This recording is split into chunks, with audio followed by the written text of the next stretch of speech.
मैं महाराणा प्रताप का स्वामी भक्त घोड़ा चेतक बोल रहा हूं। जी हां, मैं वही घोड़ा हूं जिसने अपने स्वामी को बचाने के लिए स्वयं का बलिदान कर दिया।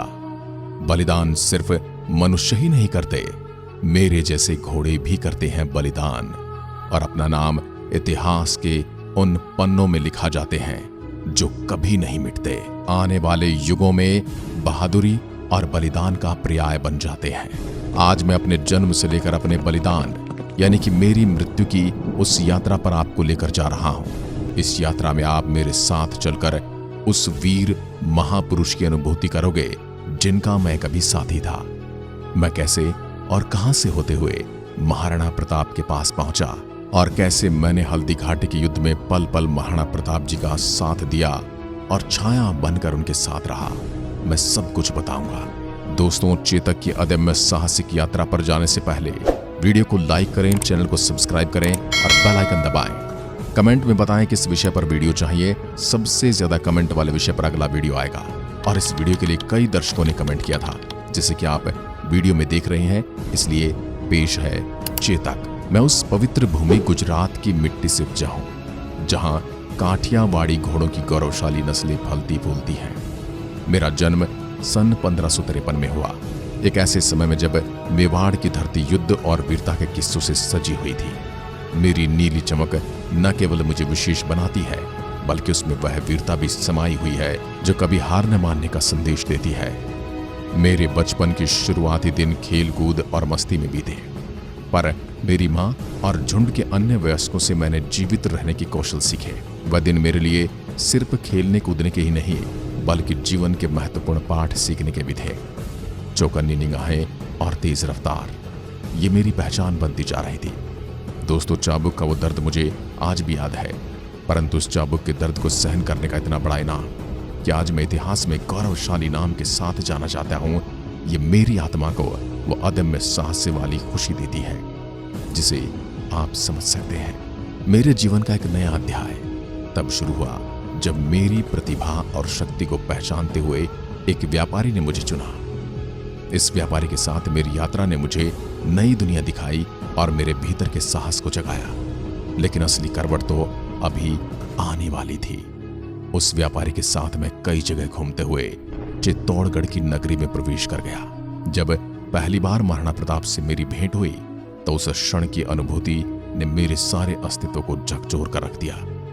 वह दिन और वह पल मुझे आज भी स्पष्ट याद है। गर्मी की एक दोपहर थी और राजमहल के विशाल प्रांगण में उस समय एक अजीब सी शांति पसरी हुई थी। सूरज की तेज रोशनी धरती को चूम रही थी और तभी महाराणा प्रताप का दरबार सजा हुआ था। महाराणा प्रताप को पहली बार देखते ही मुझे एहसास हुआ कि मैं किसी साधारण योद्धा के सामने नहीं, बल्कि एक महान नेता और योद्धा के सामने खड़ा हूं। उनकी दृढ़ निगाहें, जिनमें वीरता और करुणा का अद्भुत मिश्रण था, मुझ पर गड़ी हुई थी। उनका सामर्थ्य और आत्मविश्वास मुझे स्पष्ट रूप से दिखाई दे रहा था। जब उन्होंने मेरी ओर कदम बढ़ाया तो उनकी चाल में राज सी ठाठ था। वो मेरे निकट आए और इस सहजता से मेरी गर्दन पर हाथ फेरा। उनका स्पर्श इतना प्रेम पूर्वक था कि मैंने तुरंत ही उन्हें अपना बना लिया। उन्होंने मुझे धीरे से चेतक कहकर पुकारा, जैसे वह नाम मेरी आत्मा की गहराई तक पहुंच गया हो। महाराणा प्रताप ने मेरे कान में धीरे से कहा, तुम न केवल मेरे साथी हो, बल्कि मेरे संघर्ष में मेरे साहस का प्रतीक भी। उनकी इस बात ने मुझे एक नई ऊर्जा से भर दिया। मैंने उसी क्षण प्रण किया कि मैं उनके लिए अपने प्राणों की आहुति भी दे दूंगा। उस दिन के बाद से मेरा और महाराणा प्रताप का बंधन केवल मजबूत ही होता गया। हमने मिलकर अनेक युद्धों का सामना किया और हर युद्ध में मेरा स्वामी भक्त और साहस केवल प्रगाढ़ होता गया। यह प्रथम भेंट ने मुझे न केवल एक योद्धा के रूप में परिपूर्ण किया, बल्कि एक सच्चे साथी के रूप में भी परिभाषित किया। जन्म के समय से ही मेरे भीतर एक योद्धा की आत्मा बसी थी। जैसे ही मैंने अपने पहले कदम बढ़ाए, मुझे ये महसूस हो गया कि मैं केवल दौड़ने के लिए नहीं, बल्कि इतिहास रचने के लिए पैदा हुआ हूं। मेरे पैरों की ताकत और मेरी गति ने मुझे बचपन से ही अन्य घोड़ों से अलग कर दिया था। वह दिन था 18 जून सन 1576, जब हल्दी घाटी की रणभूमि में मैं चेतक महाराणा प्रताप की अगुवाई में अकबर की विशाल सेना से टकराया। यह युद्ध न केवल मेवाड़ की अस्मिता का प्रश्न था, बल्कि मेरी वीरता और साहस की परीक्षा भी थी। ये यूं कहें अग्नि परीक्षा थी। उस युद्ध की सुबह मेरी पूंछ में बंधी लाल रंग की ध्वजा लहरा रही थी और मेरे कानों में रणभेरी की गूंज उमड़ रही थी। मेरे हृदय में उत्साह था जो केवल युद्ध के मैदान में उतरने से पहले ही महसूस हो सकता है। एक योद्धा जिसे महसूस कर सकता है। मैंने महाराणा प्रताप को देखा। उनकी आंखों में वही दृढ़ संकल्प था जो मेरे सीने में धधक रहा था। जैसे युद्ध शुरू हुआ, मेरी चार टांगें जैसे किसी तूफानी वेग से भूमि को छू रही हों। मेरी गति इतनी तीव्र थी कि विरोधी सैनिक भी मेरे समक्ष निर्बल प्रतीत हो रहे थे। महाराणा प्रताप की तलवार से लेकर मेरे पैरों तक हर हमला दुश्मन की सेना को चीरता जा रहा था। मैंने अपने स्वामी की रक्षा के लिए कई शत्रुओं को धूल चटाई।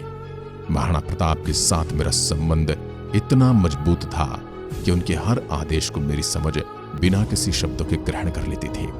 युद्ध के उस मैदान में हम दोनों ने मिलकर अकबर की सेना को यह संदेश दिया कि मेवाड़ की आजादी और स्वाभिमान के लिए हम किसी भी सीमा तक जा सकते हैं। उस युद्ध में मेरी शक्ति और वीरता ने मुझे केवल एक युद्ध मशीन नहीं, बल्कि महाराणा के अटूट विश्वास का साथी भी बनाया, जिस पर महाराणा प्रताप विश्वास भी करते थे और गर्व भी। हल्दी घाटी का युद्ध मेरे लिए सिर्फ एक संग्राम नहीं, बल्कि मेरे अस्तित्व का परीक्षा था, जिसमें मैंने अपने स्वामी के प्रति अपनी वफादारी और वीरता का पूरा प्रमाण दिया। 21 जून 1576 वह धूल भरी शाम थी जब हल्दी घाटी की धरती रक्त रंजित हो चुकी थी। यह वही दिन था जब मैंने यानी कि चेतक ने महाराणा प्रताप के साथ मिलकर मुगल सम्राट अकबर की सेना का सामना किया था। मेरे पैरों में बंधी नालों ने धरती को छूते ही जैसे चिंगारियां उड़ाई थी, मानो वो मेरे स्वामी की रक्षा के लिए स्वयं युद्ध में कूद पड़े हों। युद्ध के चरम पर मेरे स्वामी महाराणा प्रताप घायल हो गए। उनकी कवच पर खून की छींटों ने मेरी आत्मा तक को हिला दिया, लेकिन उनकी सुरक्षा मेरे लिए सर्वोपरि थी।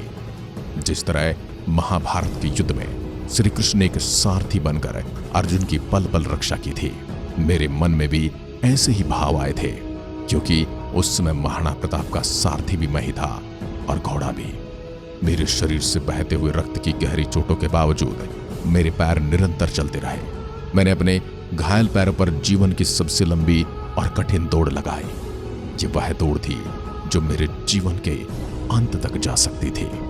वह दिन 21 जून 1576 हल्दी घाटी का युद्ध, जब भारत की धरा पर इतिहास के सबसे महत्वपूर्ण वीरतापूर्ण क्षणों में से एक उत्कीर्ण होने वाला था।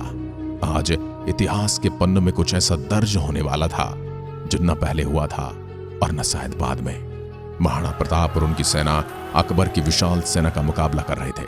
युद्ध के मैदान में चेतक अपने स्वामी के साथ अग्रिम पंक्ति में था, जहां हर कदम पर मृत्यु साथ चलती है। मैं, महाराणा प्रताप और मृत्यु तीनों साथ साथ चल रहे थे। युद्ध की उस घनघोर घड़ी में महाराणा प्रताप घायल हो गए। एक तीर उनके कवच को चीरता हुआ उनके कंधे में धंस गया। उस समय मेरे सामने सिर्फ एक ही लक्ष्य था, मेरे स्वामी को सुरक्षित स्थान पर पहुंचाना। जैसे जैसे हम युद्ध भूमि से दूर हटने लगे, हमारे सामने एक विशाल नाला आया जो करीब 25 फीट चौड़ा था। उस समय मेरे शरीर से रक्त बह रहा था और धुआंधार बारिश हो रही थी। मेरी सांसें भारी हो रही थी, पर मेरे हौसले अटूट थे। महाराणा की सुरक्षा के लिए मैंने अपनी अंतिम ऊर्जा को संजोया और उस विशाल नाले को पार करने की ठानी। एक पल के लिए सब कुछ शांत हो गया। फिर मैंने छलांग लगाई। वो छलांग न केवल नाले को पार करने के लिए थी, बल्कि यह मेरे अस्तित्व की सबसे बड़ी परीक्षा थी, मेरे दायित्व का परीक्षण था। जैसे ही मैं हवा में उठा, समय जैसे थम सा गया। अंत में जब मैंने नाले की दूसरी ओर धरती को छुआ, एक गहरी राहत की सांस ली, मानो बस जीवन का उद्देश्य पूर्ण हो गया हो। परंतु इस वीरतापूर्ण क्षण की कीमत मुझे अपनी जान देकर चुकानी पड़ी। परंतु जिस कार्य के लिए मैंने जन्म लिया था वो अब सिद्ध हो चुका था। ऐसी मृत्यु तो योद्धाओं को मिलती है जो अपनी मातृभूमि की रक्षा के लिए अपने प्राणों का बलिदान करते हैं। तो ये मेरे लिए गर्व की बात थी, क्योंकि जो मैं खोने वाला था और जो मैं पा चुका था, उसमें जमीन आसमान का अंतर था। जब मैंने अपनी आखिरी सांस ली तब मेरे स्वामी महाराणा प्रताप मेरे सिर पर हाथ फेरते हुए असीम दुख और गर्व के साथ मुझे निहार रहे थे। मैं उनकी गोद में अपना सिर रखकर मानो उनसे अंतिम विदाई की गुहार लगा रहा था। मानो मैं कह रहा था कि अब मैं आपका साथ नहीं दे पाऊंगा, मुझे क्षमा करना महाराणा। मैंने अपने जीवन का अंतिम कर्तव्य पूरा कर दिया था। मेरी इसी अंतिम छलांग ने महाराणा प्रताप के लिए नई उम्मीद जगाई और मेरी कहानी को भारतीय इतिहास में अमर कर दिया। मेरा वीरतापूर्ण अंत एक प्रेरणादायक गाथा बन गया, जिसे सुनकर आज भी लोगों के हृदय में वीरता और समर्पण की भावनाएं जाग उठती हैं। मेरी कहानी केवल मेरी नहीं है, उन सभी निष्ठावान साथियों की कहानी है जिन्होंने अपने स्वामी के लिए सब कुछ न्यौछावर कर दिया। ये कहानी उस महाराणा प्रताप की भी है जिसने अपना सुख, चैन और राजसी ठाठ बाट त्याग कर अपनी मातृभूमि की रक्षा हेतु जीवन भर जंगलों की धूल चाटी। आशा है मेरी ये कहानी आपको प्रेरणा देगी और आपके हृदय में भी वीरता और समर्पण की ज्वाला प्रज्वलित करेगी। दोस्तों, आप वीडियो तो देख लेते हैं, सब्सक्राइब नहीं करते।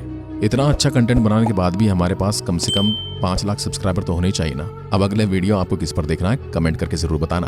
एक बार फिर मिलते हैं। सदा खुश रहें, मस्त रहें, जीवन में आगे बढ़ें। जय हिंद, जय भारत।